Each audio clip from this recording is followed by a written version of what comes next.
سبحان اللہ والحمد للہ ولا الہ الا اللہ. ہم کیا کریں؟ ہماری جماعت کا نام پاکستان اور اسلام ہے، ہمارا جھنڈا پاک سرزمین کا پرچم ہے.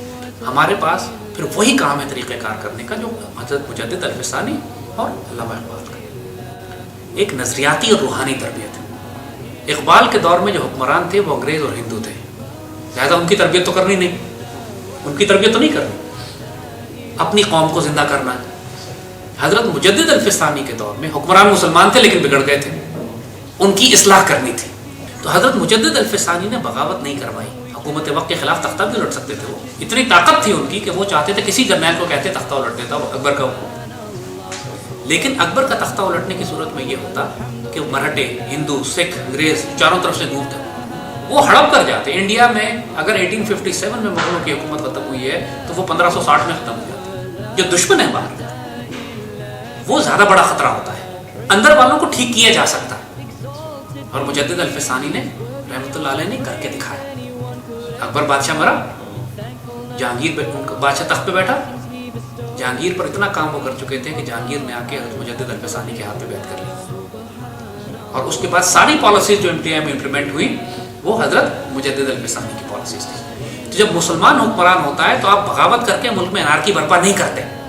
اس کی فوج کے ساتھ، اس کی حکومت کے ساتھ، اس کے مشیروں کے ساتھ، اس کے ایڈوائزرز کے ساتھ ان کے گرد اتنا تنگ گھیرا لگاتے ہو کہ وہ مجبور ہو کر آپ کی بات سنتے ہیں. دوسری طرف علامہ اقبال کی اسٹریٹجی یہ ہے کہ حکمران کافر ہیں، مسلمانوں کے پاس نہ سیاسی طاقت ہے، نہ مذہبی طاقت ہے، نہ اکنامکس ہے، نہ معاشیات ہے، نہ معاشی طاقت ہے، نہ فوج ہے، نہ آرمی، نہ پولیس ہے. یہاں صرف روحانی اور نظریاتی کام کیا جا سکتا ہے، ایک پولیٹیکل کام کیا. ہم دونوں کا کام ملا کر رہے ہیں. ایک طرف ہم پاکستان کے جو حکمران ہیں، جو میڈیا ہے، پاکستان کا جو پڑھا لکھا طبقہ ہے، جو اشرافیہ ہے، جو ایلیٹ ہے پاکستان کی، ہم اس پر کام کر رہے ہیں تاکہ اس کی روحانی اور نظریاتی اساس کو زندہ کریں. یہ کافر لوگ نہیں ہیں، گناہ گار لوگ ہیں، منافق اس میں گھسے ہوئے ہیں، غدار اس میں گھسے ہوئے ہیں، بہت سے گناہ گار ہیں لیکن دلوں کے برے نہیں ہیں. تو ان کو ضائع نہیں کرنا، ان کی تربیت اور اصلاح کرنی، ان سے توبہ کروانی، انہیں کے ذریعے کام لینا. اس میں ہمارے ہر ادارے کے لوگ شامل ہیں، چاہے وہ ہماری پی ٹی وی ہو، براڈ کاسٹنگ کارپوریشن ہو، آرمی ہو، ریلویز ہو، پی آئی اے ہو، او جی ڈی سی ہو، سوئی صدر، سوئی ناردرن، کے ای ایس سی. ہر ایک کے اندر ایسے افسر بیٹھے ہوئے ہیں کہ جو پاکستان سے پیار کرتے ہیں لیکن پھنسے ہوئے نوکری کر رہے ہیں کفر کے سسٹم میں. ایک طریقہ کار جو ہمارے کام کرنے کا طریقہ کار ہے حضرت مجدد الفسانی والی اسٹریٹجی. تربیت کرو اپنی قوم کی، اپنے حکمرانوں کی، اپنے اشرافیہ کی، جو ایلیٹ طبقہ ہوتا ہے. آپ نے نوٹ کیا ہوگا کہ ہم پاکستان کے 70% جو دیہاتوں میں، گاؤں میں رہنے والے لوگ ہیں، ان پر ہم ڈائریکٹ کام نہیں کر رہے. ہماری ساری گفتگو جو ہے پاکستان کی ایلیٹ کے ساتھ ہے، اشرافیہ سے. دیہات تک لوگوں تک بات چلی جاتی ہے، لوگ سنتے ہیں، لے جاتے ہیں، گاؤں میں جا کے بات کرتے ہیں، لیکن ہمارا فوکس جو ہے اشرافیہ ہے، ایلیٹ طبقہ جو ہے. اور دوسری طرف علامہ اقبال کا طریقہ کار کام کرنے. اس وقت اگر ہم پاکستان کی حکومت کا تختہ الٹتے ہیں تو اس کو ہم نے کسی پیٹریوٹک ایلیمنٹ سے ریپلیس بھی کرنا ہے. ویکیوم تو نہیں چھوڑ سکتے نا کہ ہم عراق جیسے بن جائیں، صدام حسین کو گرا دو لیکن اس کے بعد کیا ہوگا یہ نہیں پتا. صدام ظالم ضرور تھا لیکن کم از کم اس نے عراق کو گھیر کے رکھا ہوا تھا. ایک نظام تھا عراق میں جو چل رہا تھا.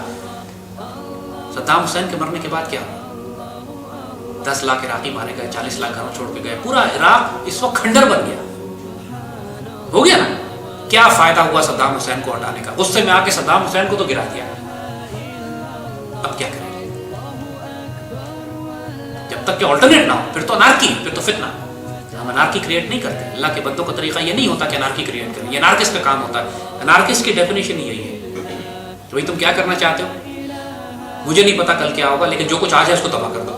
یہ انارکسٹ ڈیفینیشن ہے. نوم چومسکی جیسے لوگ جو نوم چومسکی پورا امریکن معاشرے کی ایسی تیسی کرے گا، کیپٹلزم کی ایسی تیسی کرے گا، ہر قسم کے نظام کی برائی کرے گا. پوچھو حل کیا کہتے پتہ نہیں. ہم نوم چومسکی نہیں ہیں، ہم اللہ کے رسول کی سنت پہ چلنے والے ہیں.